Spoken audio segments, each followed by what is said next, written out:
Hello everybody, once again, I'm Liam Crafton Jr., aka Zorval-chan, Less Than Guru.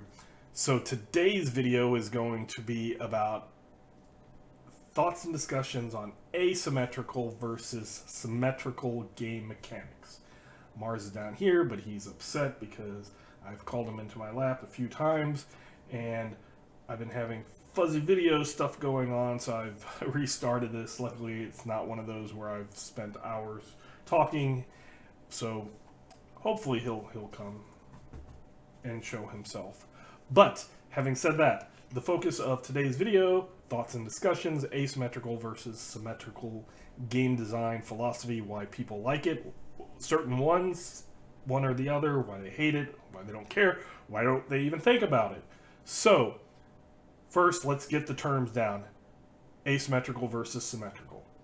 When you are participating in a role-playing game as either a dungeon master, or game master, or what storyteller, whatever that side is called, the one person who comes up with the stuff and plays the adversaries and allies, etc., and then the players who play usually their singular character. Not always, but that's kind of the main thing, main way people do it. But you have a bunch of people kind of working together, always exceptions, and then the game master doing his thing.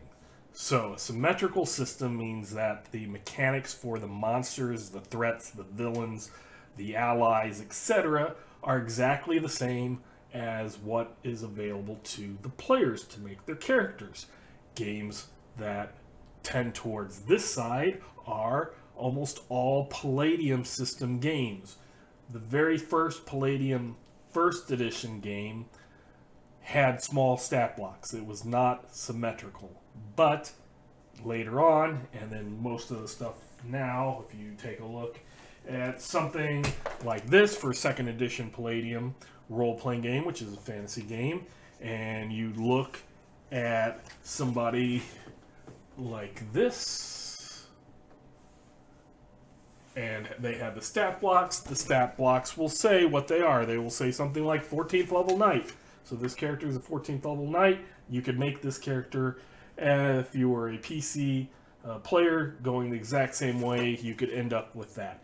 Now, yes, there are fans who've combed through the stats and found discrepancies. Personally, I think the majority of those are probably the author just miscalculating something somewhere. Forgetting a bonus, adding an extra bonus, something like that.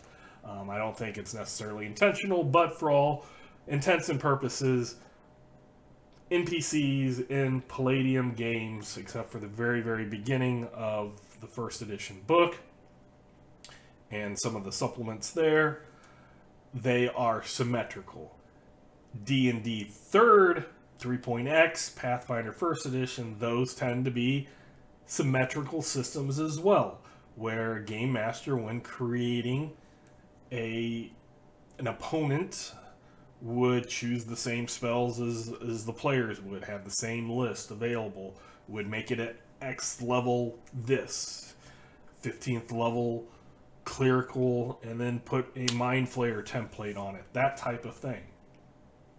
In old D&D, when you get into, and I have 2nd edition, and I have the red box, part of BECMI, I have the BEC part. I also have the rules cyclopedia, which is everything except for the I at the end, so Beckham. But when you look at the monster stats in the back here, their form is very different. Unlike the D&D 4th edition stuff, which will at least have those strength, dex, constitution, wisdom, etc., they don't even have them in here. And they have stuff that the player characters don't have, like morale, which could cause things to lose morale and break and run away. So you had different mechanics because they serve different purposes. And the two philosophies in that reasoning is, one, saying anything in the game that a game master does, players should have that option to do. And players who want to be that have a path to be that. On the other side, you have the philosophy that threats and monsters and NPCs, their usefulness in the game is measured in rounds, minutes, hours, maybe. And then they're not needed anymore unless you have something like a reoccurring villain. But if you're in a fight against some goblins, those goblins are going to be dead or taken care of, however you do that, within a short amount of time. We don't need to know how they got from level 1 to level 4 or level 1 to level 2. Shouldn't need to go through all of those stages. And to me, that's where I lean towards. Now, I do understand the other side. I've talked to people on the other philosophy of that, where they like that a PC can be everything that an NPC might be if they make those choices, and if the game master allows, like if you would have a Mind Flayer cleric. Usually Mind Flayers wouldn't be allowed by within the core races, but if a game master would allow it, then yes, you could be that NPC, and especially those spells that they're casting. When you look into something like D&D 4th edition, they will have abilities and stuff that are not available to player characters. In fact, they're set up in kind of a different way. Player characters will have at will, they will have encounter powers and daily powers, if you're using the original and not some of the newer essential lines. But some of the threats, they can have standard actions and at will, but then they might have triggered actions. Actions that occur at certain times, or a different initiative that a certain action. It's very similar. They ported that kind of over to 5th edition layer actions without saying that it came from 4th edition. There's also recharge, where like a dragon would breathe its breath weapon, and then on a certain number on a d6, if the game master rolled that every round, they would roll it, and if it was a 5, it meant if you rolled a 5 or 6, then you got that recharge and you could use it. If the monster got lucky, it could maybe recharge every time. If it didn't, maybe it used it once and then the party beat it before it could use it again, but it added some randomness. But the whole thing there is stat blocks like this, which is just that thing right there, is much easier for a game master to put into a world instead of having a 3-page character that they've built and having to look in the spell book, whether it's online on your PDF or your tablet or in a physical book. Here you can focus, it tells you the thing, you can get it done and get it over with. Now, having said that, what might be best for you? Do you want to go old school or 5th edition, so kind of the bookends of D&D, where they're more asymmetrical, or do you want to stick with that 3.x, which is more symmetrical, the Palladium, which is more symmetrical? Torg is a hybrid. Torg stats are the same. Humans have perks, can have perks that are the same. But threats might have special abilities, but those are to kind of replace the aspect that the players have cards and can do things that the threats can't do. But for the most part, and I say we because I am an official freelance author, designer, whatever you want to call it, for Torg Eternity. I create threats. We try to stick with PC rules, adding special abilities to them, but every once in a while maybe we'll come up with a monster that doesn't quite fit those rules, especially when you're talking about big powerful things. They'll get those special abilities. Maybe they will be able to break that 5 adds to a skill without getting a perk, because if we want the thing to have a low intelligence but to have a really low mind, but have something like a really high mind control that's based off of mind, and not the spirit one, then maybe we'll change things because it makes more sense in that particular scene, that encounter, whatever the purpose of that monster is in that scene.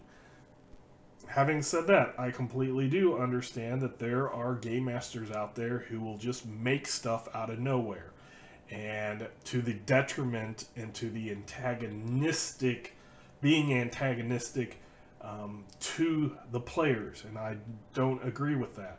I think there's a very big difference even between a harsh or strict game master and an antagonistic game master. Harsh strict might just be more of saying no to some things that they don't agree with.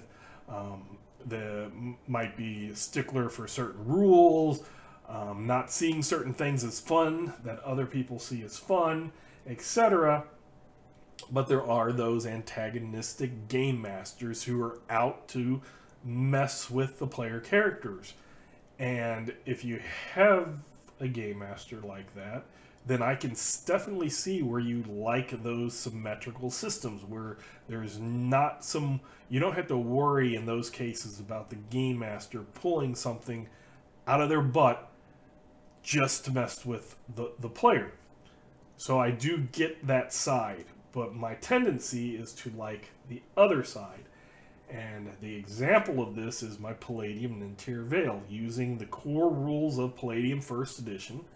And there will be some videos coming out soon where I break down my rewrite of it and all the changes.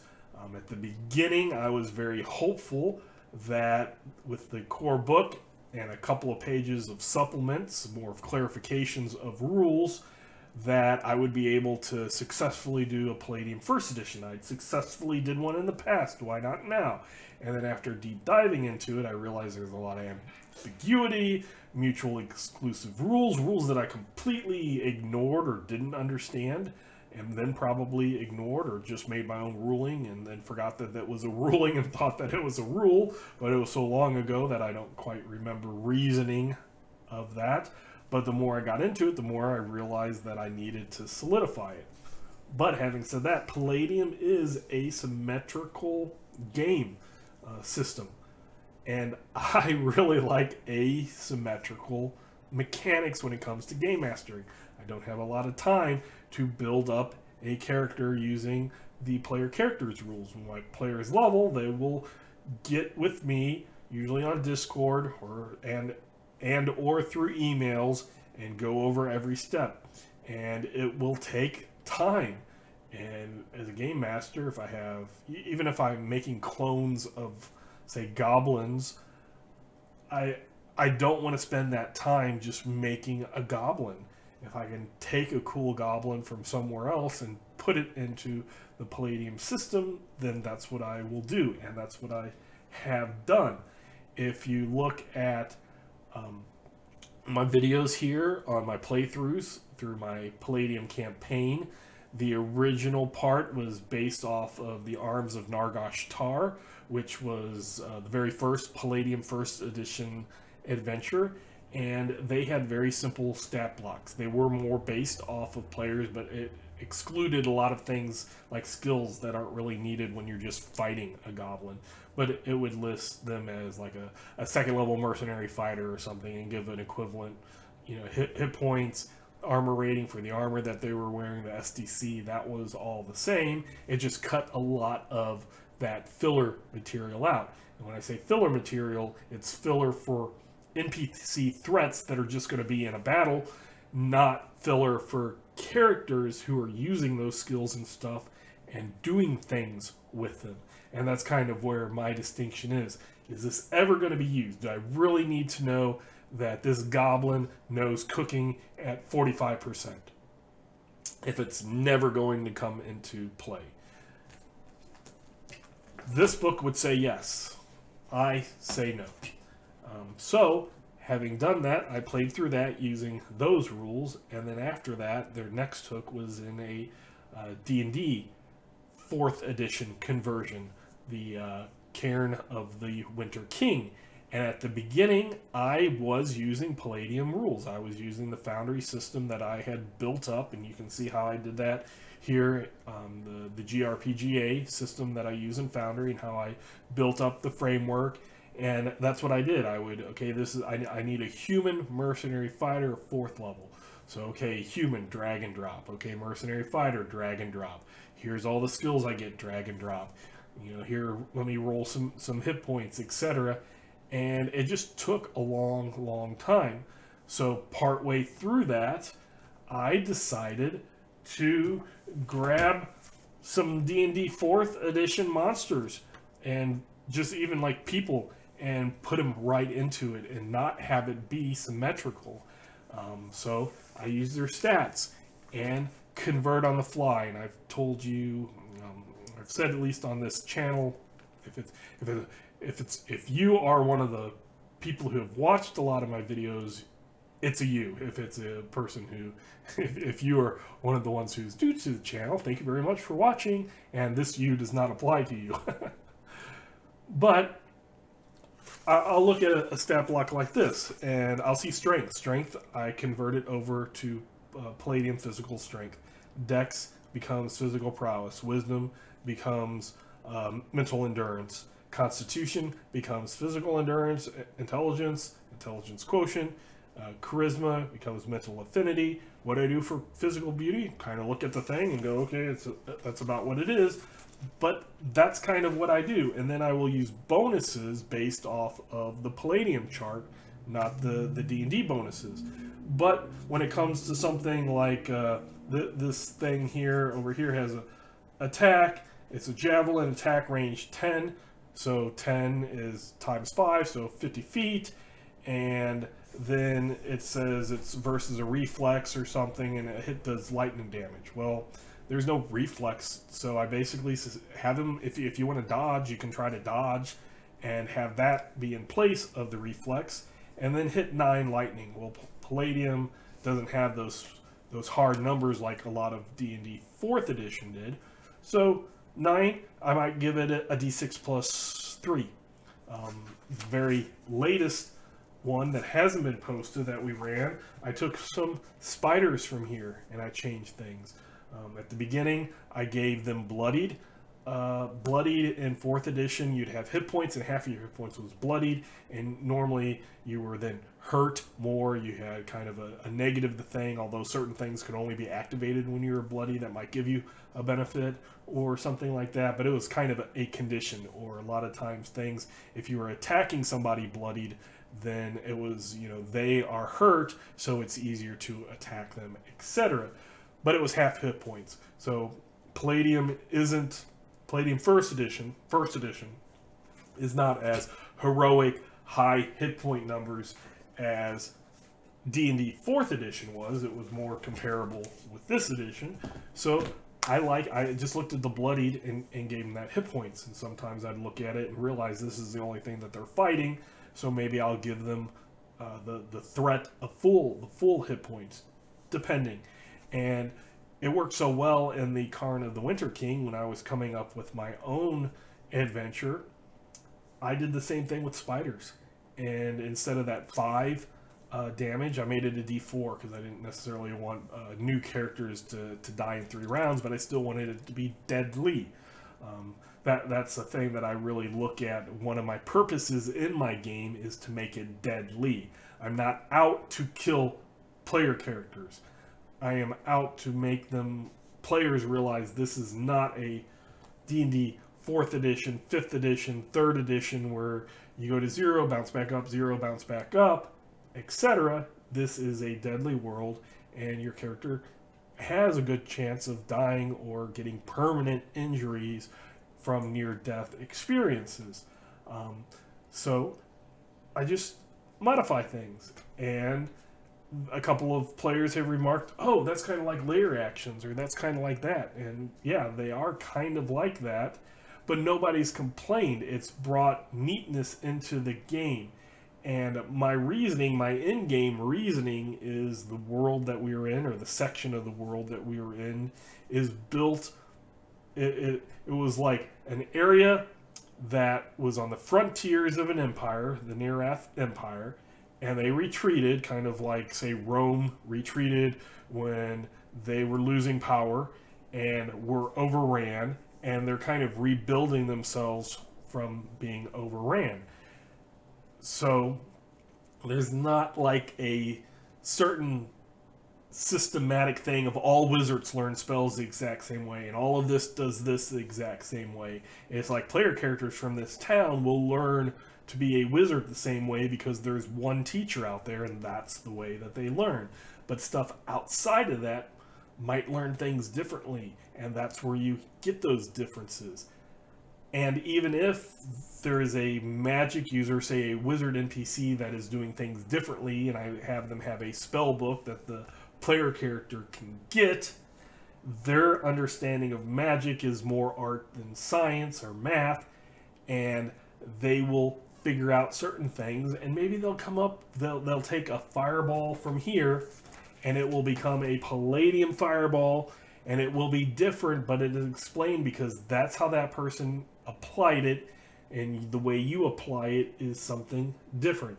And that is fine with my players. It's something that I like. But take your 3 keys into account. If you have players that absolutely hate it and you don't like it, then make all of your things symmetrical. Don't do my what I do and take stuff from D&D 4th edition and put it into Palladium 1st edition, or stuff from BECMI and put it into Palladium 1st edition. Do it in the way that is good for you and your group. Also, that's my purpose. My 3 keys, the last one is the purpose, the setting. The setting explains it. It makes things want to be different. That not everything out there is exactly the same. That's one of the purposes of the game. If one of your purposes in the game, you're in a civilized area, everything's interconnected, you have wizards guilds and clerics and stuff in a certain religion, and that's the way they do things, and that's the way it is, then a symmetrical game, or making the game symmetrical, probably would fit your game much better. And then the second, the one in the middle, the system, maybe you will choose a game that, if it's like, do I want to do a 3.x or do I want to do a 5th edition? Figure out the other two. Figure out what are my players. If you're comfortable in like both editions, great. Then look at your players and your purpose, and that might figure out which of the systems is better for you. But you can mix them. And although I take a symmetrical game of Palladium and I put asymmetrical threats into it to make it more interesting for me and my group, that's for me and my group and my purpose. You can do the opposite. Just because you're playing D&D 4th edition doesn't mean you have to do things like this. They have a ton of races and stuff, or you could just look at one of these and you got your base stats down here, and you can build up the character like you do with a PC. There's nothing preventing you. Just because they give you stat blocks in here doesn't mean that you even need this. You have the main book. Build the character as you wish that character to be built as an NPC, and flip it around. If you have a system that you're playing that doesn't have the stat blocks that are asymmetrical that you want, do like early Palladium adventures do. Just figure out the bare bones of what's needed. Figure out the armor rating. Palladium uses armor rating, armor class in D&D. Figure out that. Figure out your version of whatever hit points are. Any bonuses, figure out what those are, maybe by levels, what weapon proficiencies they have, what that game uses as those bonuses, and that's kind of all you need. You don't need to know all the skills and what points they have, unless it's going to be needed for that scene, such as your players find a ranger out there and need the ranger to do something rangery. Then you might need those skills and other things that apply to that situation, but you might not need other things. So having said that, that's the difference between symmetrical, asymmetrical, why I personally like asymmetrical, but how I completely understand people who like symmetrical because of things being the same across the board, especially when you have antagonistic game masters who are out there just to mess with characters. That can alleviate some of those problems. But there's the two sides, pros, cons, and let me know what you think. Once again, thank all my subscribers. I'm up to, I think, 62 right now, so that's awesome. If you've been watching these and enjoy some, not necessarily D&D things, but role-playing things that use D&D as examples because D&D is the most well-known thing out there, maybe this is a channel that you'll want to watch. So having said that, I'm Liam Crafton Jr., aka Zorval Chan, Less Than Guru, and until next time, I will catch you later.